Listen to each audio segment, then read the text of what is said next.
Hello everyone, welcome to speed mathematics. ये 11वां दिन का आज मैथ्स का सॉल्यूशन देने जा रहे हैं। सेट 11वां दिन चल चुका है। मुझे लगता है कि आपको बेनिफिट हो रहा होगा अगर सॉल्यूशन एवरीडे देखते होंगे और उसको उस पर चर्चा करते होंगे, उस पर लिखते होंगे जो सवाल नहीं बनता है उसको, तो मुझे लगता है कि ये बहुत सारे फायदे हो रहे होंगे। सवाल देख रहे हैं पहला, एक व्यापारी अपने माल का अंकित मूल्य उसके क्रय मूल्य से 40% अधिक रखता है। यानी कि जितना क्रय मूल्य है ना उसे 40% अंकित मूल्य अधिक निर्धारित करता है, परंतु अंकित मूल्य पर 20% की कटौती कर देता है। बढ़ा के रखा फिर काट दिया। यानी कि अगर एमपी आपका सीपी अगर 100 रुपया है तो उसको बढ़ा के दाम रख दिया, 40% बढ़ा के रखा तो 140 दाम रख दिया। एमपी रख दिया कितना, 140। एमपी रख दिया उसका 140, लेकिन क्या होता है कि उसको पर फिर से छूट दे दिया। ये बढ़ा के रखा, उसके बाद डिस्काउंट दे दिया 20% का। अगर 20% का डिस्काउंट देगा तो सोचिए जरा सा कितना में बिक जाएगा। ये 20% का डिस्काउंट देगा तो इसका 140 का 20%, 140 का 10% 14, 20% 28, 28 कम जाएगा मूल्य, 28 कम जाएगा तो इसका एसपी जो होगा सो यहाँ पर कितने रुपया, 112 रुपये हो जाएगा। और देखिए लाभ कितना हो रहा है, चमचमाते हुए कलर से आपको 12% प्रॉफिट दिख रहा होगा। आंसर हो गया डी। खरीदा था 100 में, बेचा कितना में, 112 में, तो प्रॉफिट हो गया 12%। अगला सवाल देखते हैं। एक घड़ी का अंकित मूल्य 800 रुपया है। एमपी 800 रुपया, दुकानदार उस घड़ी को 2 क्रमिक बट्टा देकर बेचता है। 800 रुपया है अंकित मूल्य, उस पर 2 छूट देता है और बेच देता है 612 में। और कह रहा है कि 2 छूट जो है वो पहला छूट उसमें से 10% है। ये जी 10% छूट दिया होगा तो कितना में बिका होगा ये, 800 का 10% 80 रुपया, यानी 720 में बिका होगा। यानी कि 720 पर और कितना छूट दिया होगा, कितना डिस्काउंट दिया होगा कि 612 में बिका। 612 में बेचने के लिए डिस्काउंट कितना देना पड़ा होगा, आप बता सकते हैं क्या? घटा दिए 720 में से 612, कितना हो जाएगा ये,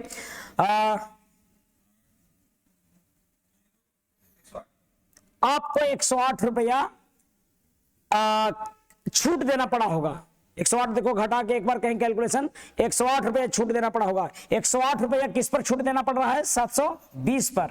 कितना छूट है, अगला छूट परसेंट क्या है, अगला छूट परसेंट क्या होगा, 108 रुपया 720 पर। चूंकि पहला छूट के बाद 720 हो गया था दाम, अगला कितना छूट देगा, 712, तो 108 कितना में, 720 में। प्रतिशत के लिए क्या करेंगे, 100 से गुना करेंगे। कैलकुलेट कीजिएगा और काट पीट दीजिए। यहाँ पर 18 6 12 12 टोटल से 12 72, तो 60 बार में ही कट रहा होगा। ये 3 तिहाई 9, 20 तिहाई 60, 20 25 100, 5 तिहाई 15, यानी 15% का छूट रहा होगा। ठीक है, एक तो तरीका ये हो गया। दूसरा तरीका, मुझे लगता है कि यही तरीका आपको कारगर होगा। दूसरा तरीका है कि 2 छूट हुआ है ना, उसमें से एक छूट आपको पता है और अंतिम छूट के बाद इनिशियल वैल्यू और फाइनल वैल्यू मिल जा रहा है 612, यही हो रहा है ना। और एक छूट 10% है और 10% छूट का मतलब होता है, जानते हैं क्या, 10 से 9। तो दूसरा का छूट हमको नहीं ज्ञात है, दूसरा का छूट निकालने के लिए दोनों का गुना है। तो दूसरा छूट बराबर कितना होगा, 800/10 अनुपात 612/9। और ये काटम पिटम कीजिएगा अगर तो 1 0 से 1 0, ये 9 से काटिएगा, 9 9 6 54 और बच गया 68 रुपया। यानी 80 रुपया को छूट देके कितना में बेचे, 68 में। तो 80 पर 80 रुपया का छूट देके बेचे हैं हम 68 में। कितना छूट दिए हैं, 12 रुपया। 12 रुपया कितना में, 80 में। तो 12 रुपया 80 का कितना परसेंट है, तो हमको 15% है। ये भी आपको एक तरीका है जिससे कि बना सकते हैं दूसरा छूट। लेकिन आपको ये बात समझ में ज्यादा आता होगा। अगले प्रश्न की तरफ बढ़ते हैं। सवाल देख रहे हैं। अगला कहता है कि 2 संख्याएं एक तीसरी संख्या से 20 और 50 कम है। तीसरी संख्या से पहली 2 संख्याएं 20 और 50 कम है, यानी कि इसको 100 मानिएगा तो 20 कम होगा। अगर पहली संख्या तो कम होगा तो ये 80 रहा होगा। और अगर ये 50% कम अधिक है, सॉरी दोनों अधिक है, 20 अधिक है तो 120 रहा होगा और 50% अधिक है तो ये 150 रहा होगा। अब कहता है इन दोनों संख्याओं का अनुपात क्या है, क्या दिक्कत है, निकाल देंगे अनुपात। 1 0 से 1 0 कैंसिल, आप 4 तिहाई 12 और 5 तिहाई 15, तो 4 अनुपात 5 है। आंसर आपका बॉल है। 43 का आंसर बॉल है। अगले प्रश्न की तरफ बढ़ते हैं। कहता है कि एक वस्तु का क्रय मूल्य विक्रय मूल्य का अनुपात ए अनुपात बी है, सीपी और एसपी का अनुपात ए अनुपात बी है। कहता है बी कौन है भाई? बी आपका विक्रय मूल्य है, बी आपका विक्रय मूल्य ए का 200% है, यानी कि विक्रय मूल्य, यानी यहां पर बी ए का 200% है, यानी कि विक्रय मूल्य क्रय मूल्य का 200% है, यानी कि 100 है तो इसका 200% कितना? 200 होता है। तो क्रय मूल्य पर लाभ प्रतिशत लीजिए, क्रय मूल्य पर लाभ परसेंट, 100 रुपये ज्यादा में बेचा है और 100 पर 100 रुपया ज्यादा में बेचा है तो 100% लाभ होता है। 100 में जितना ज्यादा बेचे हैं उतना % लाभ, 20 रुपये ज्यादा में 120 में बेच दिए तो 20% लाभ, 100 में जब बेचे हैं तो 100% लाभ। मुझे लगता है कि समझ में आ रहा होगा। अगला सवाल देखते हैं। एक आदमी नौका को 30 किलोमीटर अनुप्रवाह मतलब धारा के चाल में साथ है x + y, हम इसको मानते हैं नौका चाल शांत जल में, और ये धारा का चाल। याद रखिएगा, ये सब बार बार बताएंगे नहीं। x + y बराबर कितना? 30 किलोमीटर जल प्रवाह में जाकर 8 घंटे में लौट आता है, भी जाता भी है और आता भी है। यदि शांत जल में नाव की चाल हम मान लिए हैं, नाव की चाल शांत जल में कितना? x, और धारा की चाल मान लिए हम कितना? y। अगर नाव की चाल यानी कि x, धारा की चाल यानी y से 4 गुना है, समझ रहे हो बात? यानी कि धारा के साथ चल x + y यानी 4 और 1 5, x + y ना धारा के साथ, और धारा के विरुद्ध, धारा के विपरीत x - y यानी कि 3, इन चालों से चल रहा है। ठीक है, अब कह रहा है कि धारा की चाल क्या है? ऐसे चलता है ना जी, तब 30 किलोमीटर कुल 8 घंटे में चलता है। तो सोचिए जरा कि 30 किलोमीटर जाता होगा 5x चाल से, और फिर 30 किलोमीटर आता भी होगा 3x चाल से, और ये लगता होगा टोटल समय कितना? 8 घंटा। समझ में आ रहा है बात? अरे समझ में आ रहा है बात? ये तरीका है। दूसरा मैं डायरेक्ट अब बोलता है कि ना कि तो चाल से है तो धारा की चाल कितना निकालना है, हमको धारा की चाल कितना माननी है बाबू। यहाँ x ना मान के इसको जानते हैं क्या मानिए? k मानिए, क्योंकि आप x पहले ही मान चुके हैं। इसको हम बोल दिए 5k, इसको बोल दिए हम 3k, यानी कि पता है धारा का चाल कितना होगा? ये k होगा, और तब ना इसको 4k माने हैं, तो 4k और k मिल के 5k और ये 3k। अब कुछ नहीं है, आप सीधा देखिएगा तो कट रहा है बाबू। ये यहाँ पर कट रहा है कितने बार में? 10 बार में। कितने बार में कट रहा है? 10 बार में। और ये कट रहा है कितने बार में? 6 बार में। तो 10 6 16 बटा k हो जाएगा, और बराबर 8 हो जाएगा, यानी k बराबर कितना हो जाएगा? 2 हो जाएगा, और k बराबर 2 हो जाएगा तो वही उसका चाल। नहीं समझ में आया? अगर नहीं समझ में आया तो चालों का गुणनफल बटा चालों का अंतर गुने समय का अंतर बराबर टोटल दूरी, या कुल समय दिया हुआ है तो समय का योग यानी 5 3 8 के, और बराबर टोटल दूरी कितना था? 30 30 60, 30 गया वापस आया ना, तो 8 60 यानी 30 30 60, और यहाँ पर 8 से 8 कैंसिल, k से कैंसिल, और k का वैल्यू कितना? 2 आएगा। k का वैल्यू कितना? 1 मिनट 30 हो रहा था ना, तो k का वैल्यू 30। मुझे लगता है कि ये करने की आवश्यकता नहीं है, आपको यहाँ पर समझ में आ रहा। ये भी होता है, देखो मैं समय दूरी जब बताता हूँ तो उस समय डिस्कस करता हूँ, लेकिन जिनका पढ़ा हुआ नहीं है वो एकदम ऑथेंटिक बनाइए। 30/5 के, 30/3 के और 8। ठीक है, आगे प्रश्न देखते हैं। दोनों अलग किसी टर्म को 20 मिनट में और 30 मिनट में भर सकते हैं। पहला और दूसरा दोनों इकट्ठे खोल दिए जाते हैं, तो दोनों इकट्ठे खोले जाएंगे तो 30 × 20, 30 × 20 और 30 + 20 इतना ही समय में भर देंगे। 5 चौका 20, 4 3 12 मिनट इसका आंसर होता होगा। अगर 2 भरे जा रहे हैं तो a × b बटा a + b से भी निकाल सकते हैं आप, डायरेक्ट निकल जाएगा। ठीक है, यहाँ पर 12 मिनट आंसर होगा। अगले सवाल की तरफ बढ़ते हैं। 1 से 60 तक की प्रथम 60 संख्याओं का योगफल, 1 से 60 तक की प्रथम 60 संख्याओं का योग किस संख्या से विभाजित होगा? 60 संख्याओं का योग 60 गुने 61/2 होता है। ये किससे बढ़े विभाजित होगा? 30 से भी कटेगा, लेकिन 30 ही नहीं है, 60 से नहीं कटेगा बाबू। ये किससे कटेगा? 61 से। चूंकि आपको पता है n तक का योग n इंटू n प्लस 1 बटा क्या होता है 2, तो 60 तक का योग होगा 60 गुने 61/2, जो कि 30 गुने कितना नजर होगा 61। ये 30 गुने 61 किसी से नहीं कटेगा, 13 से नहीं कटेगा, 59 से कटेगा, नहीं नहीं 60 से नहीं कटेगा, कटेगा केवल किससे? 61 से। अगले प्रश्न की तरफ बढ़ते हैं। अगला सवाल कह रहा है कि इतना को साधारण भिन्न में बदलिए। ये देखने से पता लग रहा है 03 पर नहीं है और रेकरिंग है 45 पर। आपको इसको बदलना है तो जितना पर रेकरिंग है उतना नीचे में 99, जिसके पर रेकरिंग नहीं है दशमलव के बाद उतना बराबर 0, जिस पर रेकरिंग नहीं है उतना बराबर कितना? 0। और पूरी संख्या को आप 45 पहले तो लिखिए 344 और क्या लिखिएगा माइनस में?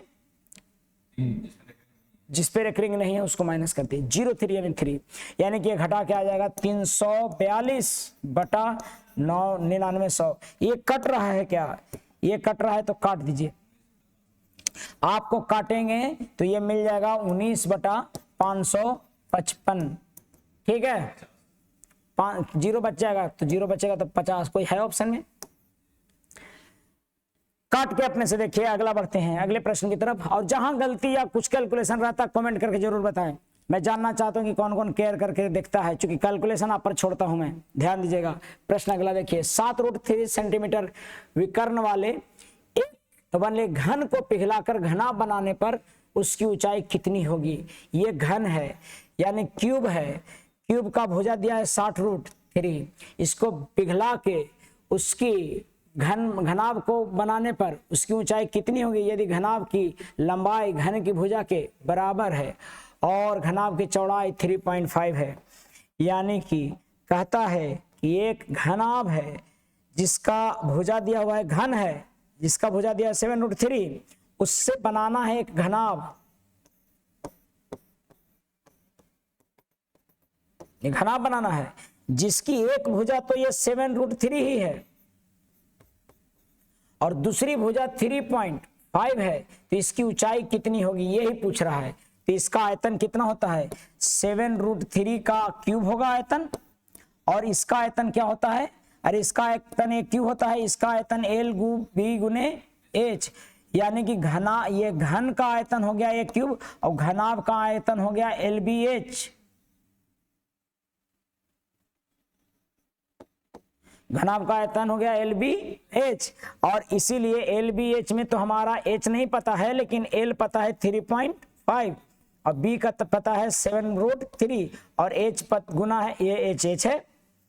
हम ऐसा बराबर इसलिए क्यों किए? क्योंकि इसी घन से घना बनाया जा रहा है। काटिए पीटिए, अब मजे में कट जाएगा। एक बार तो कट ही जाएगा, ये 2 बार बचेगा, यानी 7√3 का स्क्वायर बचा होगा और ये 35 बटा आपको 10 बचा होगा गुने H बना होगा। ये भी कट रहा है, ये भी कट रहा है। 7 पचे 35, 2 पचे 10 और ये गुना करेंगे तो 7 सते 49 गुने 3 और बराबर 7/2। यहाँ पर H है, 7 से कटेंगे 7 सते 50 और 7 दूनी 14, 14 तिया। कुछ समझ में आ रहा है बात? 7 सते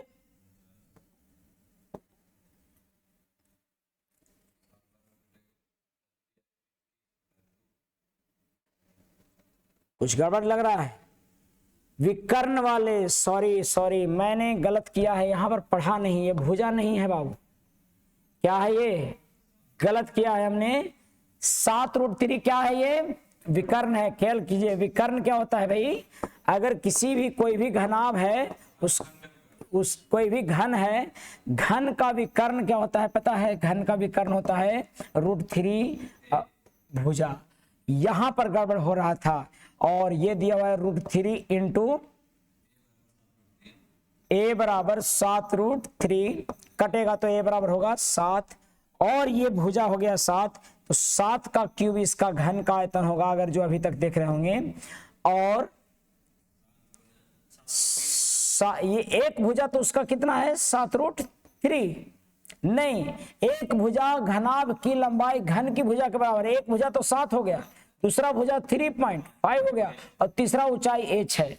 ठीक है, तो ये निकालना है तो बाबू थोड़ा सा 7 सते 49, यहाँ पर 49 आया। ये 3.5 गुने H है, यहाँ पर h बराबर निकालना है तो 49/35 गुने 10 हो जाएगा, और ये इसको काटिएगा तो मिल जाएगा बाबू 7 × 5 = 35 और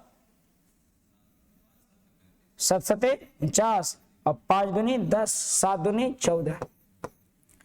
केयर कीजिएगा, यहां पर भी कर्ण दिया हुआ है घन का। मुझे लगता है कि अब आपको समझ में आ रहा होगा। ये घन का आयतन हुआ और ये किसका, घनाभ का। घनाभ का एक भुजा कितना था, जितना घन का भुजा था, और दूसरी भुजा कितना था, दूसरी भुजा कितना था 3.5, और तीसरी भुजा निकालना था, यानी ऊंचाई निकालना था इसका। मुझे लगता है कि समझ में आया होगा। अगला प्रश्न देखते हैं। 4600 रुपया 8% वार्षिक साधारण ब्याज की दर से निवेश किए गए हैं। 8% के दर से साधारण ब्याज पर निवेश किए गए हैं। 5 वर्षों बाद वह राशि निकाल ली जाती है और आधी राशि को शेयर बाजार में निवेश कर दिया जाता है, तो शेष बची राशि कितनी होगी।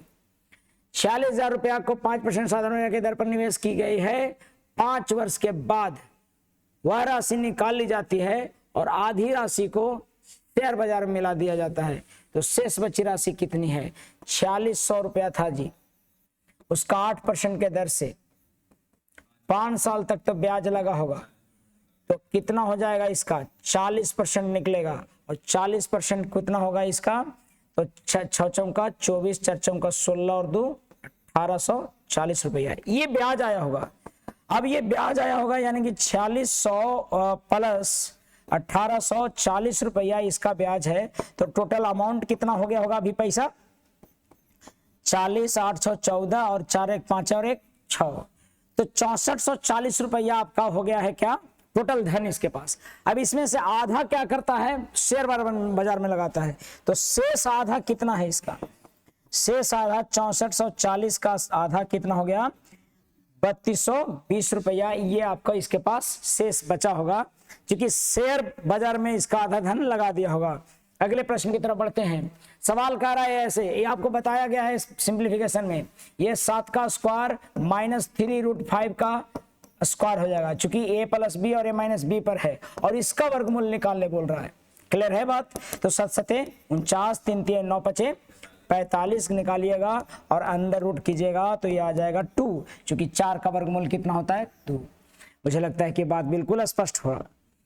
ये सब सारे सवाल एकदम आसान दे रहा है। एक व्यक्ति एक समबाहु त्रिभुजाकार मैदान पर 20 किलोमीटर प्रति घंटा की चाल से 24 किलोमीटर प्रति घंटा की चाल से 30 किलोमीटर प्रति घंटा की गति से यात्रा करता है। यात्रा की औसत गति क्या है। अगर सभी भुजाएं बराबर हैं, एक एक भुजा है और एक एक भुजा है, तो इसका एवरेज जो निकालना है, सो एवरेज बराबर होता है कुल दूरी बटा कुल समय। कुल दूरी यानी कि 3, एक एक भुजा मान लिए तो कुल दूरी। आप कुछ भी भुजा का लंबाई मान सकते हैं, एक मान सकते हो, एक मान सकते हो, दो मान सकते हो। हमें भुजा की लंबाई मान ली एक, तीनों भुजाओं की लंबाई हो जाएगा 3, और हमें निकालना है कुल दूरी बटा कुल समय। एवरेज बराबर क्या होगा, एवरेज बराबर औसत चाल बराबर क्या होगा, एवरेज स्पीड बराबर क्या होगा, टोटल डिस्टेंस कुल दूरी बटा टोटल टाइम कुल समय। कुल समय कैसे, 1 बटा कितना 20 + 1 बटा, देखना एक दूरी को चल रहा है 20 के चाल से, तो कितना घंटा, 1 बटा 20 घंटा। 24 के चाल से तो 1 बटा 24 घंटा और 1 बटा 30 घंटा। जो भी कैलकुलेट करके आता है आंसर हो जाएगा। आप कल कैलकुलेट कर सकते हैं और लिख सकते हैं 20 × 24 × 30 और 24 दूनी 48, 480 प्लस 24 × 72, 720 और 30 दूनी 600। जो भी कैलकुलेट करके आता है आप इसको देखिए, बनाइए, और नहीं तो यहीं पर सिंप्लीफाई कर लीजिए, एलसीएम, उसका एलसीएम लेके कर लीजिए। मैं कहता हूं कि एलसीएम ही लेकर कीजिए, जो भी कैलकुलेट करके आता है आंसर आपका हो जाएगा 24 किलोमीटर पर आवर। कैलकुलेशन अपने से करना है, देखना है कैलकुलेशन करके कि आता है कि नहीं आता है। इसको चाहते तो जानते हो क्या कर सकते थे, ऊपर में 3 होता, सॉरी यहाँ पर 3 हो जाएगा, कैलकुलेशन कर लिया, ऊपर में 3 होता और नीचे में जानते हैं कितना एलसीएम ले लेते, 20, 24 और 30 का कितना 120, और 20 छक्का 120 लेते, और 24 × 5 = 120 और 30 चौका 120। ये भी कर सकते थे, 6 × 5 = 11, 4 15, यानी कि 3 × 120 बटा 15, 15 × 8 = 120, 8 × 3 = 24। या तो ये कीजिए या तो फॉर्मूला लगाइए, इस पर कीजिए। मुझे लगता है कि वो वाला ज्यादा आपको सुटेबल लग रहा होगा। बढ़ते हैं अगले सवाल की तरफ।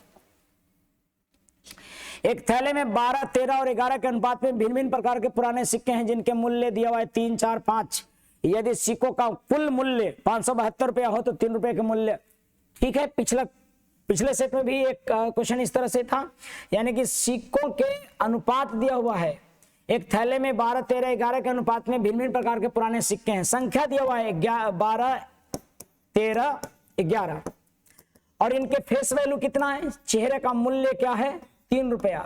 आपके चेहरे का मूल्य क्या है पहचानना, क्योंकि लोग दरोगा भी बन रहे हैं, चेहरे का मूल्य बदल जाता है।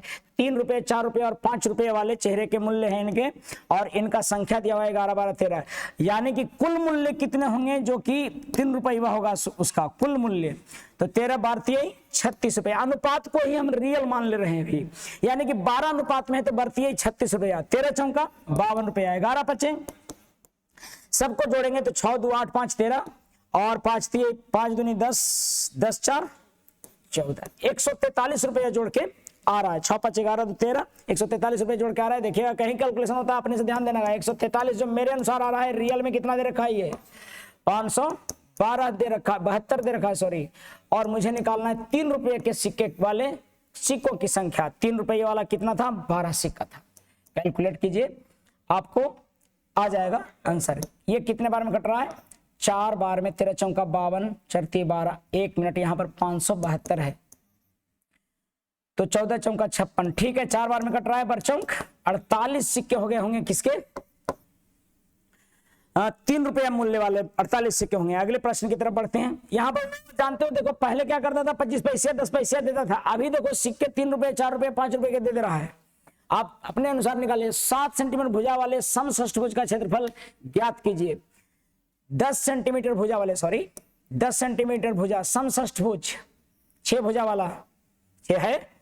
आपको पता हो कि 6 भुजा वाला जहां ये बनता है तो ये सभी 6 समबाहु त्रिभुजों में बढ़ता है, और ये 10-10 भुजा वाला है 6 समबाहु त्रिभुज, और सबका क्षेत्रफल अगर निकालना है तो एक त्रिभुज का समबाहु त्रिभुज का क्षेत्रफल निकालिए, √3/4। एक त्रिभुज का भुजा कितना है, 10, एक त्रिभुज का क्षेत्रफल √3/4 भुजा स्क्वायर। समबाहु त्रिभुज का क्षेत्रफल क्या होता है, √3/4 भुजा स्क्वायर, और ऐसे ऐसे कितने हैं, कितने समषष्ठभुज में होंगे, 6 होंगे, तो 6 से गुना कर दीजिए, कैलकुलेट कीजिएगा, आंसर आ जाएगा।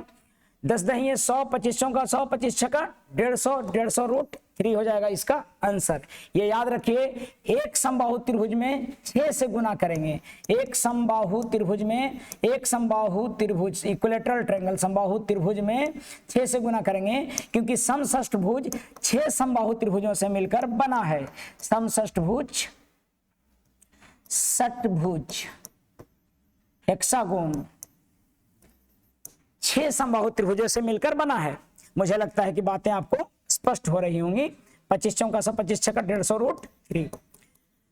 अगले प्रश्न की तरफ बढ़ते हैं। सवाल है, कहता है किसी वस्तु को 512 रुपये में बेचने पर, उसी वस्तु 1512 रुपये में बेचने पर उसी वस्तु को 879 रुपये में बेचने पर प्राप्त हानि से 11% अधिक है। देखो SP1 1512 रुपया है और एक दूसरा एसपी है जो कि 879 रुपया है। दो एसपीओ का अंतर निकालते हैं तो उनके लाभों का हानियों का अंतर निकलता है। खैर यहां पर कह रहा है दूसरा चीज, यहां कह रहा है कि 512 में बेचे ना, तो जो विक्रय मूल्य 512 था तब उसी वस्तु को 879 में बेचने से प्राप्त हानि से कितना % अधिक, 11% अधिक लाभ प्राप्त हुआ। किसमें, 879 में जो हानि हो रहा है, लॉस हो रहा है, उससे 11% अधिक लाभ प्राप्त हुआ है। कब, जब बेचे हैं कितना में, 11% अधिक लाभ पर होता है। तो देखिए क्या करेंगे, ये 11% अधिक लाभ होता है। मैं 512 और 879, एक मिनट क्षमा चाहता हूं जरा सा, और हाँ हेलो, देखिएगा इसमें कह रहा है कि 512 रुपए में बेचने पर उसी वस्तु को 879, पहले ये समझिए कि पहले बेच रहा था 512 में, अभी बेच रहा है 879 में। तो क्या हुआ कि 879 में बेचेगा तो जितना हानि हो रहा है उससे ये 11% अधिक इसमें क्या हुआ है, लाभ हुआ है। अगर मान लीजिए कि यहां पर हानि 100 रुपया हुआ होगा, हानि मतलब माइनस में, तो यहां पर लाभ हुआ होगा 111 रुपया।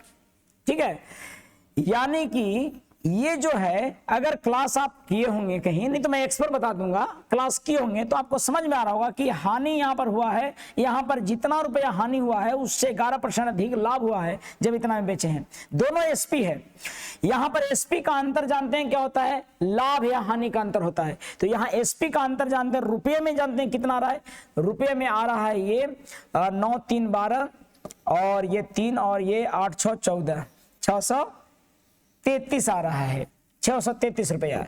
और यहां पर अंतर निकालिएगा तो प्लस माइनस माइनस होके 211 अंतर आ रहा होगा, और 211 जो है सो रियल में 633 रुपया है। हम जो ये लिखे हुए हैं वो लाभ और हानि है, ये लाभ या हानि लिखा हुआ है, प्रॉफिट या लॉस लिखा हुआ है, ना कि ये आपका सीपी है। ये प्रॉफिट हम जितना यहां पर लॉस हो रहा था उससे 11% अधिक लाभ हो रहा है। 100 211 बराबर 300 633। मुझे निकालना है क्या, कोई भी चीज निकाल सकते हैं, लाभ या हानि। मैं हानि निकाल रहा हूं, 100 निकाल रहा हूं।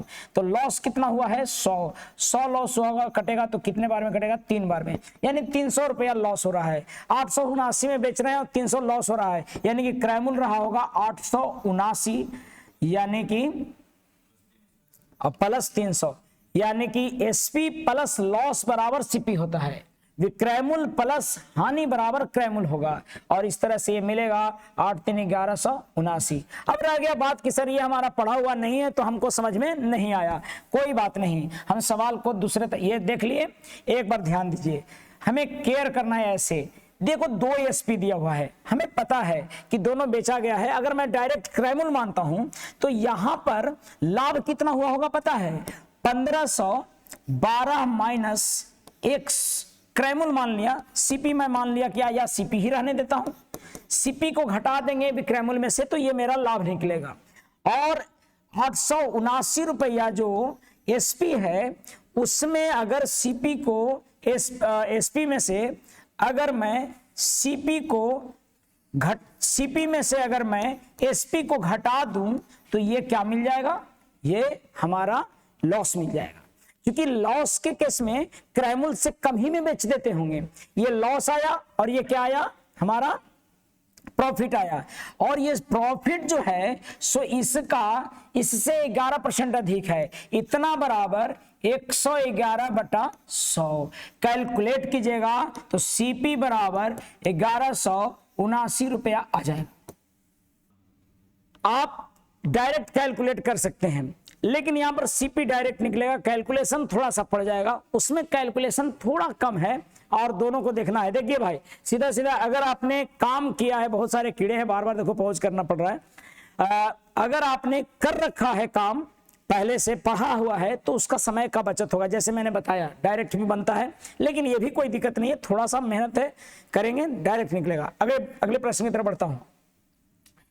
देखो मैं रैशनलाइजेशन हमेशा बताता हूं कि सीधा सीधा पहले बड़ा वाला कुकर्णी को लिखना है, इसको सबसे पहले ठीक ढंग से लिखना है, √2 + 1 और √3 + 1। क्या लिख सकता हूं ऐसे, √3 + √2, इसको ऊपर ले जाऊंगा तो √2 - 1 हो जाता है। चूंकि रैशनलाइज करने में आज ही हम बेसिक क्लास में दिए हैं, अगर आप मेरे पास ज्वाइन किए होंगे तो हम एक एक बात को बेसिक रूप से बता रहे हैं, क्योंकि जीडी जो है सो बेसिक पूछता है। खैर ये ऊपर ले जाएंगे तो ये √2 - 1 हो जाएगा, नीचे में 1 बचेगा, चूंकि इसका स्क्वायर माइनस इसका स्क्वायर 1 होता है। इसको रैशनलाइज करेंगे तो ये मिल जाएगा √3 - √2 और बीच में है ये प्लस। आप काटिएगा तो कट जाएगा कौन सा, ये √2 से ये √2 और √3 - 1 आ रहा होगा, और √3 - 1 को हम √3 का वैल्यू 1.73 लिखेंगे और उसमें से 1 घटाएंगे 0.73 आएगा, जो कि आंसर हो जाएगा सी। मुझे लगता है 56 समझ में आया होगा। अगले प्रश्न की तरफ बढ़ते हैं। अगला सवाल कह रहा है एक बॉक्स में 109 नोटबुक का औसतन वजन 11.9 kg है। एक नया नोटबुक बॉक्स में जोड़ा जाता है और औसत 11 किलोग्राम हो जाता है, ठीक है। और नए नोटबुक का वजन ज्ञात करिए। 109 नोटबुक का एवरेज दिया हुआ है 10.9, एक और जोड़ दिया गया तो औसत वजन हो गया 11 kg। 11 kg जो हुआ यानी कि 109 का वजन था 10.9। हम डायरेक्ट भी सोच सकते हैं, लेकिन आप जरा से सोचिएगा। और एक जोड़ा जाएगा बॉक्स नोटबुक्स जोड़ा जाएगा एक और, तो 110 हो जाएगा। तब औसत हो जाता है नया 11। यहां पर आप देखेंगे कि क्या जोड़ा गया, नया वाला जो आया है नोटबुक वो क्या है, क्या बोलता है कि नए नोटबुक का वजन क्या है। तो नया वाला नोटबुक का वजन जो हमको निकालना है, क्या कीजिए, यहाँ कितना बढ़ रहा है ये देखिए, 1 बढ़ रहा है, यहाँ भी बढ़ रहा है कि कम रहा है, 0.1 बढ़ रहा है। यहाँ पे जो भी बढ़ रहा होगा आपको देखो, पहले वाली संख्या से बढ़ा औसत को गुना करेंगे और जो बढ़ा संख्या है उसको बाद वाले का औसत से गुना करेंगे, यानी कि 11 गुने 1 कीजिए और प्लस 109 इंटू 0.1 कीजिए, यानी कि ये 10.9 होगा। 11 और 10 21.9 जो होगा इसका आंसर होगा। अब सवाल रह गया कि सर डायरेक्ट कैसे करेंगे। डायरेक्ट कुछ नहीं करना है, कितना बढ़ रहा है यहाँ 10.9 से 11 हो रहा है, बढ़ कितना रहा है 0.1 बढ़ रहा है। अब 0.1 बढ़ रहा है यानी कि कितना लेके आया होगा 0.1, यानी 10.9 और लेके आया होगा। तो 10.9 और लेके आया होगा और 11.9 आ रहा होगा, जो कि बोले होंगे तो समझ में नहीं आ रहा होगा। ये आप यूज कर सकते हैं। अगले प्रश्न की तरफ x मान सकते हैं भी, 109 का वजन कितना है 10.9, और सर हमको नया वाला जो इतना का गुने 10.9 हुआ और नया वाला मान लेते हैं x आया है, और x जोड़ने के बाद अब हो गया होगा 110। अब 110 गुने नया औसत कितना है 11, कैलकुलेट कीजिएगा तो काम हो जाएगा। x का वैल्यू जो आएगा सो 21.1 आ जाएगा। अगले प्रश्न की तरफ बढ़ते हैं। एक ट्रेन को 238 मीटर लंबाई के पुल को पार करने में 49 सेकंड समय लगता है। यदि एक साइड बोर्ड को पार करने में एक ही ट्रेन को 15 सेकंड लगता है, इसका मतलब है कि 238 मीटर लंबाई के पुल के कारण 49 लग रहा था, इसकी अपनी लंबाई के कारण कितना सेकंड लग रहा है 15 सेकंड, यानी कि 49 सेकंड तब लग रहा है जब ट्रेन की लंबाई प्लस 238 मीटर है। लेकिन अगर केवल ट्रेन की लंबाई की बात करें तो केवल उसको कितना लग रहा है 15 सेकेंड। एक साइन बोर्ड मतलब कि ऐसा ऑब्जेक्ट जिसकी लंबाई नगण्य है ट्रेन के रेस्पेक्ट में, इसीलिए केवल ये लिखे हैं 15 सेकेंड यहाँ, 49 सेकेंड यहाँ, 15 सेकेंड यहाँ। मुझे आपको दिख रहा होगा कि 238 मीटर के कारण इसकी समय जो लग रहा है सो 34 सेकंड समय लग रहा है। 238 मिनट के कारण 34 सेकंड। तो ट्रेन की लंबाई ज्ञात करने बोल रहा है। तो भाई साहब हम ट्रेन की लंबाई निकालने के लिए मैं एक काम करता हूं, पहले चाल निकाल लेता हूं। देखिए, या फिर डायरेक्ट ऐसे 34 सेकंड में 238 मीटर, तो 15 सेकंड में कितना मीटर, जो 15 सेकंड में चलता होगा वही ट्रेन की लंबाई होगा। क्योंकि 34 सेकंड में चल रहा है 238 मीटर, 34 से कितने बार में कट जाएगा, ये 7 बार में कटता होगा। तो 15 सते 105 मीटर ट्रेन की लंबाई होगा। क्योंकि 34 सेकंड में 238 मीटर चल रहा है, तो 15 सेकंड में चलने वाला जो लंबाई है वो 105 होगा, और 15 सेकंड में अपनी लंबाई चल रहा है, यानी ट्रेन की लंबाई 105। आगे बढ़ते हैं। सर ये सब हमको नहीं समझ में आ रहा है, कोई बात नहीं, यही जिज्ञासा आपको बेहतर करवा सकता है, शर्ते कि आप सचमुच अंदर से सोचें कि हमको क्यों नहीं आ रहा है और उस पर काम करें। बहुत सारे सवाल खुद से होते हैं आपको, लेकिन यकीन मानिए उन सवालों पर अगर गौर कीजिएगा तो जवाब आपको खुद ब खुद मिलेगा। बहुत लोग पूछते रहता है कि कैसे पढ़ें सर, क्या पढ़ें। हकीकत तो यह है कि आपको खुद पता है क्या पढ़ें या कैसे पढ़ें। हो सकता है कि क्या पढ़े में दिक्कत होगा, लेकिन आपको पता है कि गलतियां आप कहाँ कर रहे हो। कई बच्चे कंफ्यूजन में रहते हैं। आप कम से कम कुछ नहीं पता लगता है तो दूसरे को फॉलो करिए, जो रिजल्ट लिया है उसके दिनचर्या को देखिए। फॉलो करने का मतलब नहीं कि उसी का अपना लीजिए, उनके चीजों को अपने जीवन में लाइए, देखिएगा बेहतर होगा। माध्यिका आपको बताए थे, दी गई संख्याओं के सेट का माध्यिका ज्ञात करें। तो पहले तो अरेंज कर लीजिए, 10 पहले है और कहीं नहीं है 10, फिर आपको 11 है, बढ़ते क्रम में अरेंज करना है। 11 एक ही बार है, और फिर 12 है, 12 एक ही बार है, 13 2 बार है, और 15 भी दिख रहा है, 13 2 बार है, 10 11 12 भी है क्या, हाँ 12 भी है, 13 2 बार है, और 15 2 बार है, और 16 एक बार है।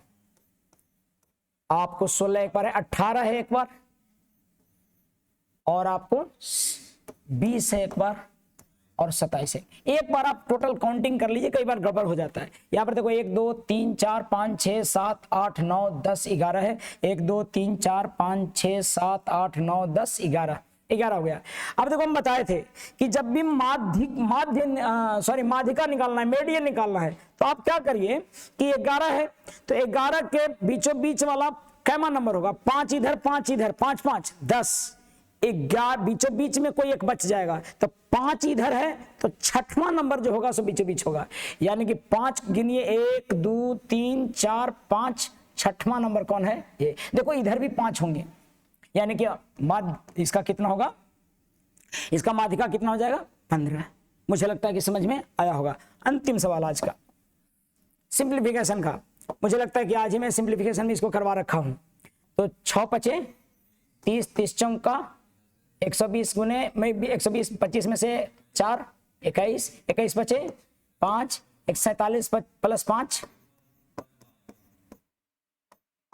और 156 भागे, तो कितने बार में 53, 7 5 12 कितना 52 भागे 156 भागे 52, तो कितने बार में 3 बार में।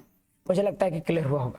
आज भर इतना ही, लेकिन ध्यान देते रहिए, लगातार मेहनत करते रहिए। जीवन में मेहनत है तो उमंग है, उत्साह है। और तब तक के लिए जय हिंद, जय भारत।